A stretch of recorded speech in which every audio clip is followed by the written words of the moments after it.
Continue with the 4.1 and 4.3 review number 2.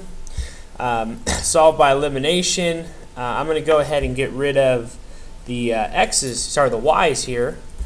So one's a negative 2, one's a positive 2. So one is a negative and the other one's a negative. I want one to be a positive.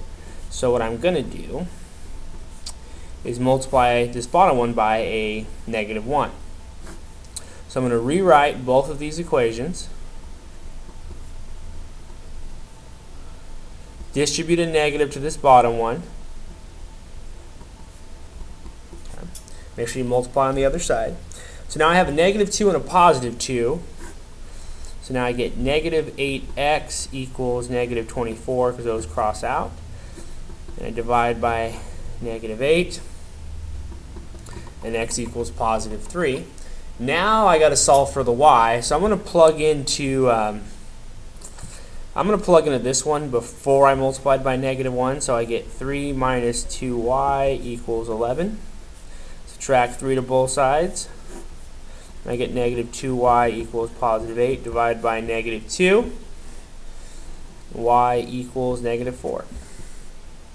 So my answer is a coordinate point. It's where the lines cross. If I graphed them, they would cross at 3, negative 4. Okay. Number 6. So looking at this one, it's probably going to be easiest to get rid of the y in the top term, or get rid of the y's again here. So I'm going to multiply this one by 8 because I have a negative 8, so I want to have a positive 8. So I got to multiply both sides by that.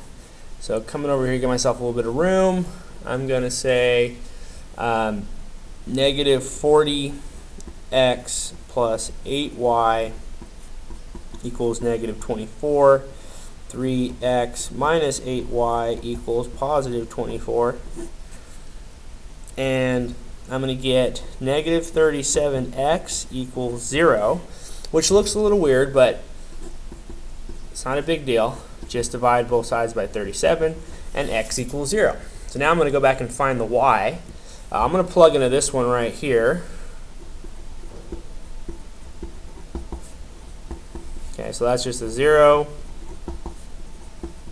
I'm going to divide by negative 8. Y equals negative 3. So if I was to graph these two lines, they would cross at 0, negative 3. Okay. Alright, these last two are a little tricky because they have fractions, but there are test questions like this, and that's why they're on this review. So I get to pick the method I want, but before I decide that, I'm going to go ahead and clear the fractions. So that way I can make a better decision if substitution or elimination works better. Or I could even graph it. But so I look at all the denominators. So I'm going to multiply both of these by 3. So I have no more fractions. Okay, so be careful to distribute to everything. So I get 12x minus 3 over 3y equals 15.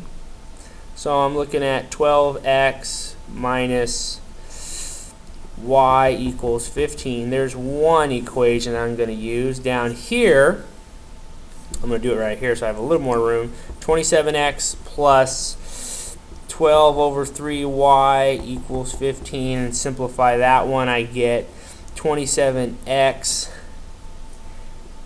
plus 4y equals 15. Okay.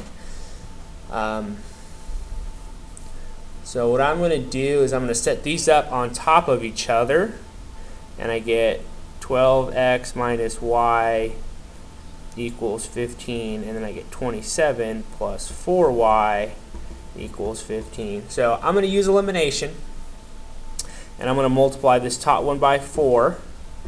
So it looks like the y's are the easiest ones to get rid of again. So this is now going to be 48x minus 4y, there should be an x on that 27, equals 3060 all over 27x plus 4y equals 15. Okay. And so if I combine these, I get 75x equals 75 divided by 75, and x equals 1. Okay. So now I got to plug into the y, plug into solve for y. So I don't know. I'll plug into this one right here. I can plug in any of them. So I get 27 times 1 plus 4, y equals 15. 27 plus 4y equals 15. Subtract 27 to both sides. And that's 4y equals negative 12 divided by 4. Y equals negative 3. So if I was to graph these two, the lines would cross at the corner point 1, negative 3. So that was a bit of work. Okay. So let's do that again here. Nice thing is only this top one has a fraction in the other one. So it looks like I got to multiply by 18. Okay. 'Cause that's the least common denominator. Okay. So if I do that, I'm going to get 18. If I multiply by 5 and then divide by, that'd be plus 10 y. And if I do it over here, I'd get negative 7 to 10. Okay. X. So I've got 18. Well, the problem is these are all in weird orders. So I want to get them where I want to do substitution or elimination. And so what I need to do is get a variable by itself or set it up for elimination. So I think elimination is going to work better. So what I need to do is get all the variables to look like this, with x's on top of x's and y's on top of y's. So what I'm going to do is here I'm going to subtract a 12y, and then I'm going to add a 24 to both sides. Kind of squeeze it in over here. So what I get is negative 8x minus 12y equals positive 24. And I'm going to do the same over here. I'm going to add a 7x, and I'm going to subtract an 18. So just kind of squeezing that in, I get 7x plus 10y equals negative 18. Okay. So now I put these on top of each other.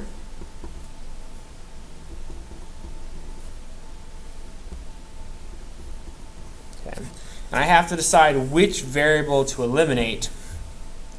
And it looks like I'm going to end up with some big numbers no matter what, which is not that big a deal because I should be able to have a calculator.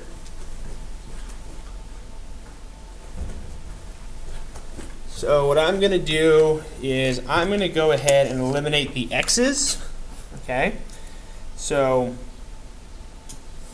by looking at it, I'm going to make this a negative 56 and a positive 56.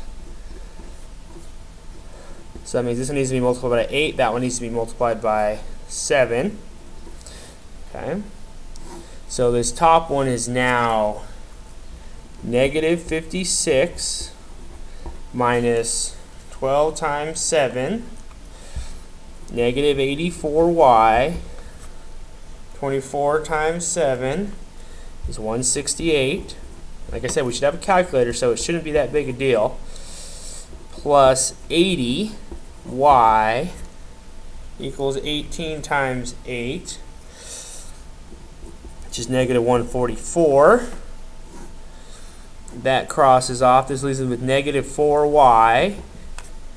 And then minus, this gives me positive 24. And I divide by negative 4.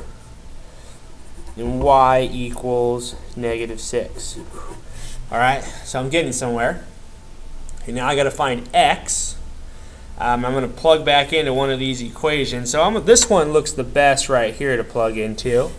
So kind of giving myself some room to work here. I'm going to say Okay, that was y I solved for. Negative 24 minus 8x equals 12 times negative 6. So I get negative 24 minus 8x equals 12 times 6 is negative 72. Add a 24 to both sides. Okay. So 72 minus 24 is a negative 48, because the 72 is bigger, and that equals positive 6.